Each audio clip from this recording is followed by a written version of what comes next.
আসসালামু আলাইকুম রহমতুল্লাহি ওবরকাতুহ। সম্মানিত দর্শক, আমি এই ভিডিওটি যখন করছি তখন ডক্টর মোহাম্মদ ইউনূস আমেরিকাতে পৌঁছে গেছেন অথবা কাছাকাছি রয়েছেন। বাংলাদেশ থেকে তিনি আগের রাতে অর্থাৎ আজকের এই ভিডিওর আগের রাতে তিনি বাংলাদেশের এয়ারপোর্ট ত্যাগ করেছেন। তার সফর সঙ্গী রূপে ৬ জন রাজনীতিবিদ রয়েছেন, ৩ দল থেকে দুইজন দুইজন করে ৬ জন।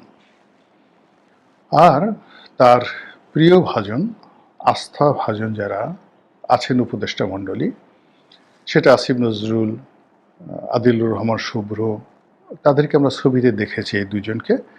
নিঃসন্দেহে তার অন্যান্য যারা আপনজন আছেন সবাই তার সঙ্গে এই মুহূর্তে আমেরিকাতে আছেন।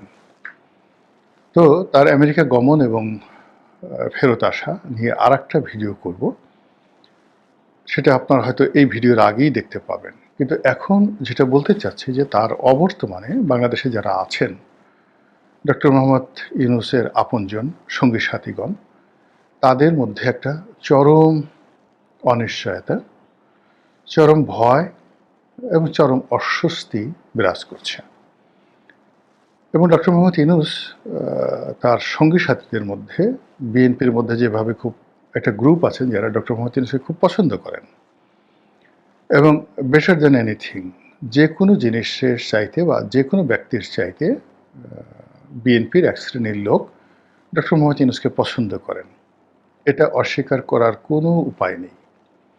যেভাবে শেখ হাসিনার জমানাতে 15 বছর ধরে বিএনপির একটা বিরাট সংখ্যক লোক আওয়ামী লীগের সঙ্গে যোগাযোগ রক্ষা করতেন এবং শেখ হাসিনার সঙ্গে তাদের একেবারে 1-to-1 রিলেশন ছিল।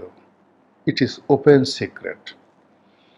এবং শেখ হাসিনার যে অলিগার, যেমন এস আলম, সালমান এফ রহমান, এদের সবার সঙ্গেই বিএনপির একটা গ্রুপের একেবারে পারিবারিক দহরম মহরম সম্পর্ক ছিল, অনেকের সঙ্গে তো আত্মীয়তা ছিল।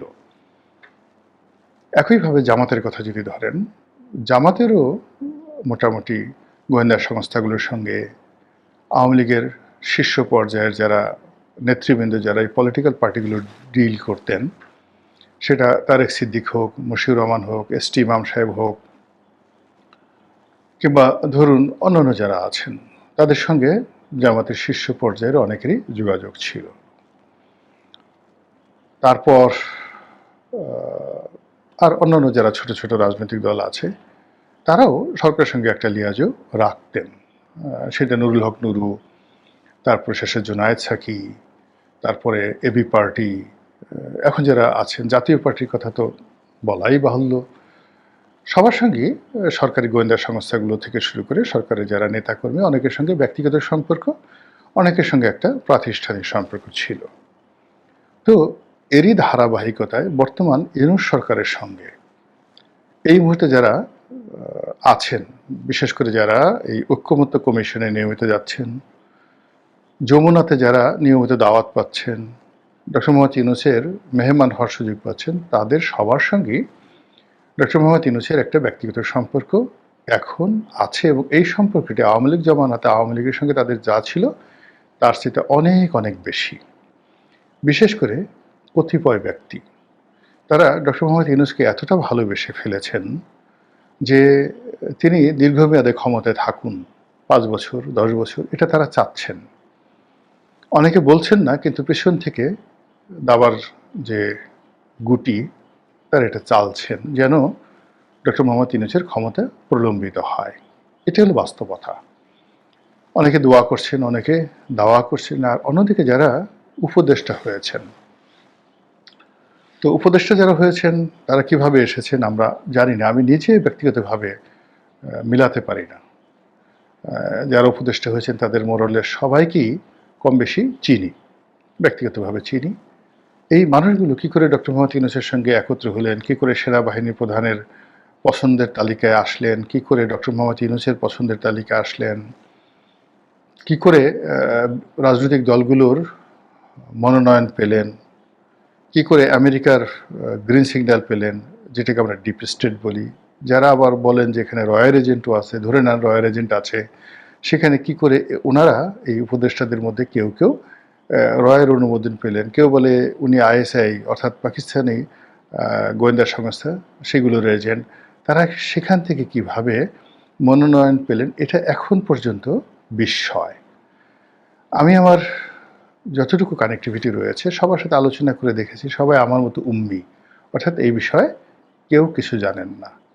এমনকি ডক্টর মোহাম্মদ ইউনূস নিজেও একবার মুখ ফসকে বলে ফেলেছেন যে কিছু কিছু উপদেষ্টা তার পছন্দ মতো হয়েছে বটে, কিন্তু বেশিরভাগ উপদেষ্টা আমার কাছে তালিকা দেওয়া হয়েছে, আমি গ্রহণ করেছি, এর বাইরে আমি কিছু জানি না। তো এই হলো অবস্থা।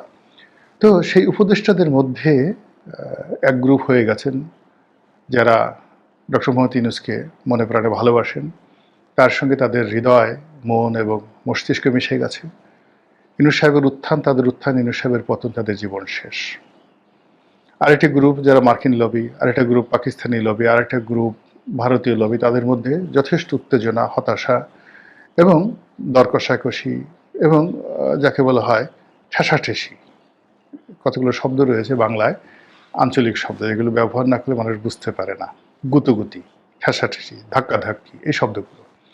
তো এটা আপনারা স্পষ্ট দেখতে পাবেন যে আজ থেকে 6 মাস আগে যে সকল উপদেষ্টা খুব গাল ফুলিয়ে, গলা বাড়িয়ে, মানে মোরগ যেভাবে গালের মানে গলাটা একদম সামনে নিয়ে পিছনের ঘাড়ের পশমগুলো খাড়া করে কখর কখর করে, তো এইভাবে আপনি মাস 6 আগে যাদেরকে আগ বাড়িয়ে মিডিয়ার সামনে কথা বলতে দেখতেন, কথায় কথায় কখর কখর করতেন, তারা এখন নেই।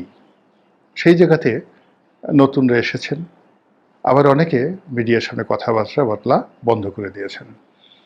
অনেকের দপ্তর ঠিকই আছে, কিন্তু মধ্যে দেখা যাচ্ছে যে কিছু কিছু উপদেষ্টা গত 3-4 মাসে খুবই শক্তিশালী হয়ে পড়েছেন, মানে ওখানে একটা রসায়ন হচ্ছে।